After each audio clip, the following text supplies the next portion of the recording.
اچھا ڈاکٹر جاوید ایک چیز اور بتائیے گا، لیکن یہ بعض نیگیٹیوٹی ٹو چیزیں پی سی آر احادیث میں جن کا حوالہ آ جائے ان کی بھی سند ہوتی ہے. تو ایک جگہ پہ سینا مکی کا ذکر آیا تو میں نے ڈاکٹر عطاء الرحمان صاحب کو وہ حدیث نکال کے بھیجی اور ساتھ یہ پوچھا بھی کہ بتائیے. تو انہوں نے کہا کہ جو ریسرچ ہے وہ ظاہر کرتی ہے کہ اس کے اندر اینٹی انفلوئنٹ موجود ہے. تو کیا ہم اس کو سینا کو بھی یوز کر سکتے ہیں کسی کوئی دوائی کی شکل میں، کسی قہوے کی شکل میں؟ ان مریضوں کو تجربہ کریں کہ کیا واقعی کتنا افادیت اس میں آتی ہے؟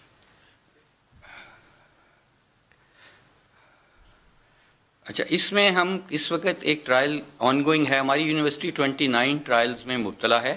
ایک تو بہت سیریس نیچر کے جو 2% آپ نے پیشنٹ کے، کچھ ٹرائلز ان میں ہیں، جیسے پلازما تھراپی ہے، IgG ہے اور مونوکلونل اینٹی باڈیز ہے، وہ ان پیشنٹ کے، اور اسٹیم سیل بھی ہم کر رہے ہیں.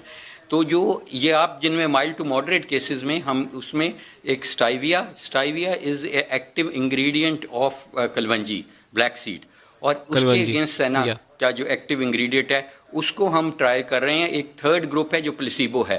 تو یہ ہم ایکٹیولی، جو میں یہ بتا سکتا ہوں کہ ڈیفینیٹلی جو عطاء الرحمان صاحب نے کہا وہ بالکل صحیح ہے، اس کی اینٹی انفلیمیٹری پراپرٹیز بھی ہیں، اور کلونجی کی کنین لائک افیکٹس ہیں. یہ ہمیں پتہ ہے کہ اس کے بالکل کنین لائک افیکٹس ہیں کیمیکل اسٹرکچر کے.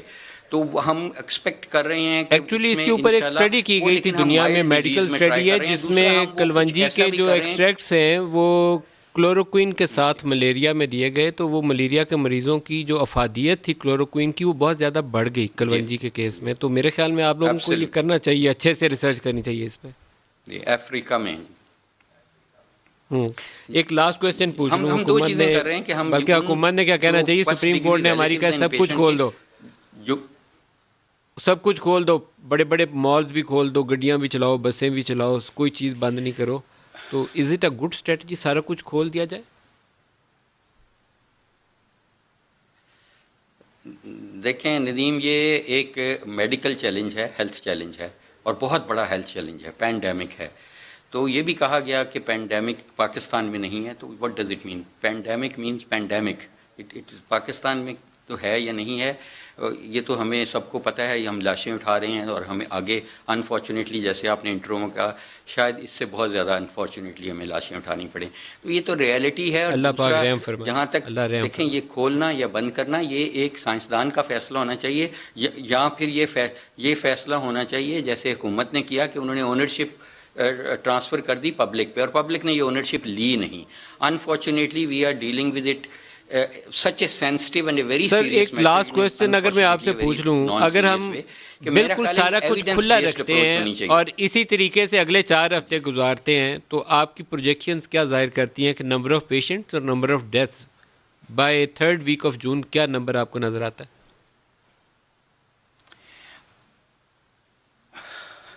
انفارچونیٹلی آئی ہوپ کہ میری کیلکولیشنز بالکل غلط ہوں. میری دعا ہے رمضان کی رات کو کہ اللہ تعالیٰ ہمارے سب اندازے غلط ہوں. لیکن اگر ہم اس کو سائنسی بنیادوں پہ اندازہ کریں تو ایک تو ہم اندازہ کر نہیں سکتے، بیکاز ہم نے رینڈمائزڈ سیمپلنگ اتنی زیادہ کی نہیں کہ جہاں سے ہم کہہ سکیں کہ پبلک میں کتنا. ہم نے ٹارگیٹڈ سیمپلنگ کی ہے، ان کو جن کو علامات ہیں یا جن کے ریلیٹیوز میں ہے یا کانٹیکٹس ہیں یا کوئی باہر سے ٹریول کر کے ہیں.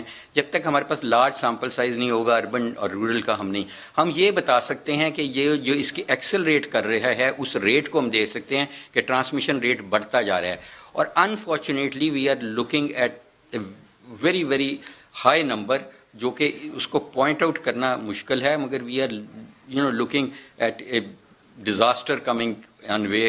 اللہ نہ کرے. And knowing our health structure, I have worked with 5 countries، اور ہمیں پتہ ہے کہ ہمارے کیا کمزوریاں ہیں ہیلتھ اسٹرکچر میں. جو جرمنی کا کلاسیکل اگزامپل ہے کہ 49 ventilators per 100,000 population. That is why such good figures. While next door Italy came up with the 3 times the bad figures in the same time with the same number of cases. تو اس کی وجہ یہ تھی کہ ان کے پاس 7 ventilators تھے، اور ہمارے پاس تو 0.7 بھی نہیں ہے، 0.5 بھی نہیں ہے، اس سے بھی شاید کم وینٹیلیٹرز ہیں. تو ہمیں اپنے وسائل تو ہم نے دیکھے معاشی حالت میں کہ ہمارے معاشی وسائل کم ہیں، لوگ بھوک سے مریں گے، بالکل صحیح کیا. لیکن دوسری طرف ہمیں یہ بھی دیکھنا ہے کہ ہمارے پاس انفراسٹرکچر کیا ہے ٹو سپورٹ. اور لاک ڈاؤن کا تو مقصد ہی یہ تھا کہ جو کہ ہوا ہی نہیں پاکستان میں، میں سمجھتا ہوں اس کو ریلیکس کیا کرنا تھا، ہوا ہی نہیں ابھی تک. اور دوسرا وہ تو ایک ٹائم آپ کو دیتا ہے کہ آپ پرپیئرڈ کریں اپنے ہیلتھ سسٹم کو فار دس اپنی ہیلتھ کیپیسٹی جو ہے، ہیلتھ فیسلٹیز ہے، اس کو ڈیولپ کر لیں سر سے میں